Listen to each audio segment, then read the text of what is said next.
I'm Nick Altmeyer with linkinglewiscounty.com. We're here this afternoon with Lewis County Manager Ryan Piche for our this month in county government segment for November. So, Board of Legislators will be getting together tomorrow night, which is Tuesday, November 6th at 5 p.m. Right here in the legislative chambers at the old courthouse in Lowville. And a number of things on the agenda for tomorrow night. So, going to open up with some public hearings. And two public hearings. The first one, which is kind of an important one, is the public hearing where the legislators are hearing from the public on abolishing the office of elected county treasurer and then creating a new appointed office of director of financing. So I know we've talked about this a couple times. We're actually now into the next step of the process. So if we can talk about the process a little bit and what you expect tomorrow night. So the first step is to change the local law, which, and the first step to that is setting a public hearing. So last month, you may recall, the board decided to set the public hearing for November 6th. So the public hearing will be tomorrow night. It will be a chance for the public to provide input to the Board of Legislators on the change in local law, which would change the status of the treasurer position from an elected treasurer to an appointed director of finance. If the Board of Legislators chooses to go forward with the local law change, then a special election would be set, and the people in the county, the voters of the county, will get the chance then to weigh in and finally decide what the fate of that position will be. Okay, so what we're talking about would be it would be effective for January 1st of 2020. Correct. Okay, so Lewis County currently has 4 elected positions. Yes. Outside of the legislators. Right, So we elect a sheriff, a county clerk, a treasurer, and district attorney. So each of those are on the same 4-year terms. So they're coming up again. The election would be in 2019. Yeah, everybody in Lewis County actually is up at the same time, which is a little crazy, but that's the way we do it. So all 4 elected department heads, as Nick mentioned, as well as all 10 elected county legislators would all be up at the same time. Basically, next year at this time, everybody will be running for re-election. Okay. So the point would be to get this onto a ballot referendum before people are filing petitions and things like that. So would there be a time frame that you guys would want to have this special election by? Yes. We want to, if this moves forward, and that is truly a decision for the elected officials, for the Board of Legislators, but if they decide to move that forward, we would want to hold the election before the summer of 2019, where people really start to rev up their campaigns. We don't want to interfere in any way, with the campaigns of folks that may be interested in running for treasurer should, the measure fail. So, there's a lot of ifs, but we want to be certainly conscious of that. Okay. And the reason, so it would have to be a special election because by the time the legislators made the decision that this was something they were interested in looking at moving forward, there wasn't enough time to get it onto the November ballot. Correct. So if they do go ahead with a special ballot initiative, there would be an extra cost associated with that to hold a special election, and that would run about $20,000. Yes, about $22,000 is the number that we've been provided by Lewis County Board of Elections to hold the special election. That would have to be a county-wide election for every jurisdiction in the county to be able to weigh in on this issue. We started the process of looking at the treasurer's position when we knew that the current treasurer was going to retire, and that was around August. So we've been weighing options for a while, but you're right, Nick, we didn't quite move fast enough to get the issue on the ballot for tomorrow's election day, so it would require a special election. And if you could speak just a little bit to what all of a sudden happened, what changed in the legislator's mind that this became such an issue in a short period of time. I know previous treasurers have kind of worked their way through the treasurer's Mhm. office and then became elected that way. W- what about it this time? What do the legislators feel why do they feel this position needs to be moved from appointed rather than Sure. keep it as an elected position? Well, I want to be very careful not to speak on behalf of the legislators. Really, the process is designed to give them, the say in this matter. They get a chance to hear from the public tomorrow night, and they will get a chance to cast their vote on the local law change on how they feel things should go forward. I can tell you from a philosophical perspective, why this, is being considered at all is because over time, the scope of county government has changed quite a bit. Every year, as you know, Nick, we are asked to do more and more things. More and more state mandates come down from Albany. This year alone, we have 2 additional state mandates for Raise the Age, which now is a whole separate procedure that the county needs to execute for adolescent offenders, and also a new program for through the Public Defender's Office for Indigent Defense, new standards that we have to keep very strict tabs on. So, but that every year is something a little bit more. And we are a large organization with the hospital and the county. We're a $130 million annual operation with 1,000 employees. There is reason to consider having a professional CFO at the helm of an organization of that size, and I think that's why the board is considering that measure. But again, I don't want to speak for the board. I think that's important that they get their chance to weigh the options tomorrow. Okay. So again, everyone will have a chance to speak out on that tomorrow Yes. at the public hearing that begins at 5 p.m. Also, if you can't make it out to the public hearing, you can get a hold of your legislator via email or another method and Absolutely. let them know your Yep. feelings on the issue Yep. as well. As far as with the public hearing on the treasurer position, if this is just kind of a question that might be moot, but if they go ahead and move forward changing the local law tomorrow night, and then via referendum the voters reject that, would they have to go back and change the local law back? No, the local law would basically not be ratified for change. Okay. So it would remain as is. Okay. The change only becomes effective once the voters approve it. With the referendum. Perfect. Okay. So another big thing on the agenda for tomorrow night's meeting is you, as Chief Budget Officer, will be presenting the tentative budget to Yes. the county legislators Yes. for their review. Mm-hmm. Okay. So we know a lot of time and effort's gone into putting the budget together. So we've sat in on a couple of your budget workshops this year. Everyone's kind of had input throughout the process. So if you just wanted to take a quick minute and kind of summarize some of the things that Sure. we're looking at for this year. I think the tentative budget is going to come with a 1.96% increase. Yes. Okay. So we have a variety of initiatives included in this year's budget. The continued funding of the District Attorney's Drug Task Force is an item that is going to be continued to be funded. We added a school resource officer for the Village of Harrisville. A lot of that stuff is stuff that has been decided over the last year.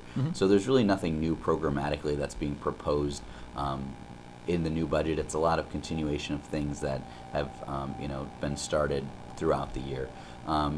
Operationally, I am proud to report that we have basically a zero budget. So for county operations, we're basically self-sustaining, and we don't require any additional tax tax funding from the property owners in Lewis County to be able to fund the same initiatives that we have been funding.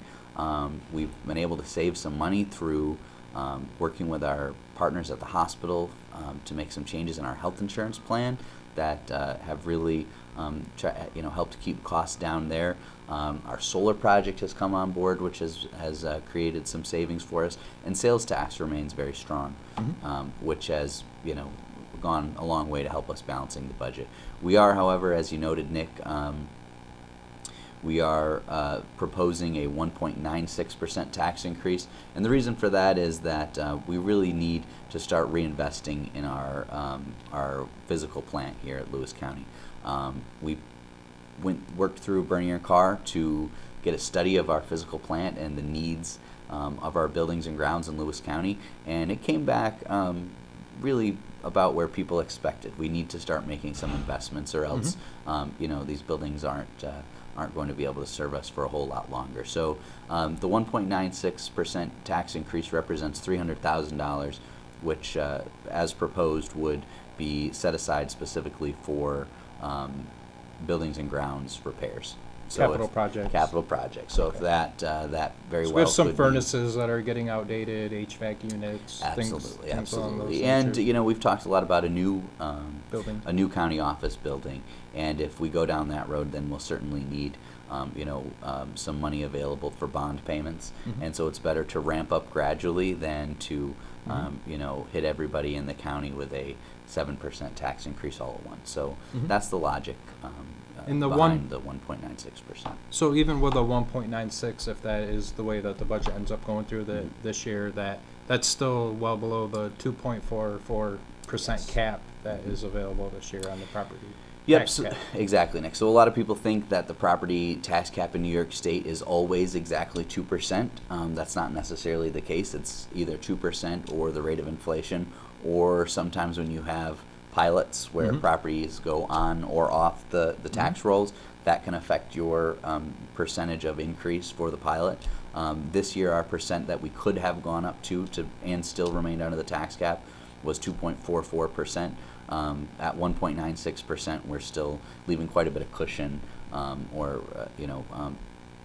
increase on the table, so to speak, without taking the full amount. So. And if I remember correctly, even the last 3-4 years, that 2% has actually been like 0.9%, 1.1%. Yeah. With So what this you is the guys had to first. work This was with. the first year actually where all New York counties were at least 2% in the tax cap since the tax cap started, 10 years ago or so. Perfect. Okay, going through a few of the resolutions. So I think we tackled the two of the biggest items for tomorrow night are going to be the treasurer and the budget presentation. I would note, Nick, that we do have one more public hearing tomorrow, and that is for an unsafe structure on River Street or River Ave. I think it's River Street River here Street in the village. of Loudville. Yep. So there will be opportunities for neighbors, property owners in that area to comment on that structure. Yeah, the structure at 5495 River Street in the village, which was damaged by a fire this past winter. Yep. So. Okay. So some of the resolutions here that we have to go through really quickly, there's just a few, but one thing that we noticed in resolution number 380 was an agreement with the Lewis County General Hospital for a cash transfer and then setting up a repayment. Yep. I know that when the cost of the JCC project came in a little bit over what the expected budget was going to be, I think we had proposed it at $4.25 million, and Correct. it came in at a little over $6 million. Yep. We talked about that it might be an option to get a loan through the hospital for the difference in value, but now we see that loan might actually come in up to $6 million. Correct. So if you could explain a little bit about that. Sure. So back to what we were talking about before with the buildings and grounds, the capital improvement projects that are needed here on the county side of the house. We basically came up with an agreement with the hospital that we could continue to use that $4 million that we already had set aside for capital improvement for the JCC project. We can set that aside to continue to use that for county operations and to hopefully fund some of those additional projects that are needed. So it just stretches out the life of the payback a little bit further. But it's an arrangement that's fairly common between the county and the hospital over the years. We've sent them money over the years, so Right. it's something that they're a county department just the same as anyone else, and so we're And this way you happy to don't- have good partners in them. Yeah. And this way you don't have interest payments and things like that Absolutely. tacked on. So- Yep. Okay. We also have a resolution here that's going to create a JCC Education Center Advisory Committee and Correct. appointing to some community members, business leaders, county officials, things like Correct. that to that committee. So if you wanted to talk about that a little bit, I just thought it was important to point out that Sure. you're going to have a wide variety of people working on programming and curriculum ideas and things like that for the. Yep. So when Lewis County agreed to build the educational center with JCC, we signed a memorandum of understanding. In that memorandum of understanding, there was the definition of an advisory committee, basically a committee of Lewis County workforce and business leaders who would work with JCC, BOCES, and Cornell Cooperative to make sure that the educational center's programs are fitting the needs of Lewis County. Mm-hmm. And so establishing that committee is something that's important to getting the educational center off the ground and making sure that curriculum really matches the needs of Lewis County. So that's another positive step towards getting the center open and starting to provide higher education in Lewis County. Okay. And just real quickly while we're on that subject, Mhm.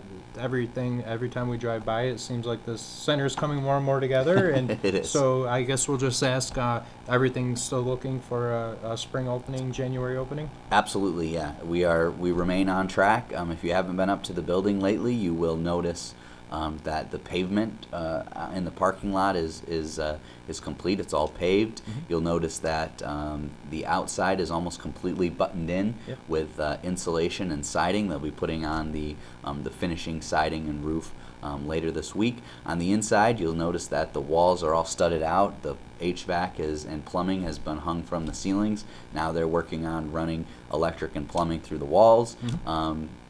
After that, it will be finished work, and we should be, I've been cautiously optimistic throughout the whole process, but we should be open for classes on February 1st.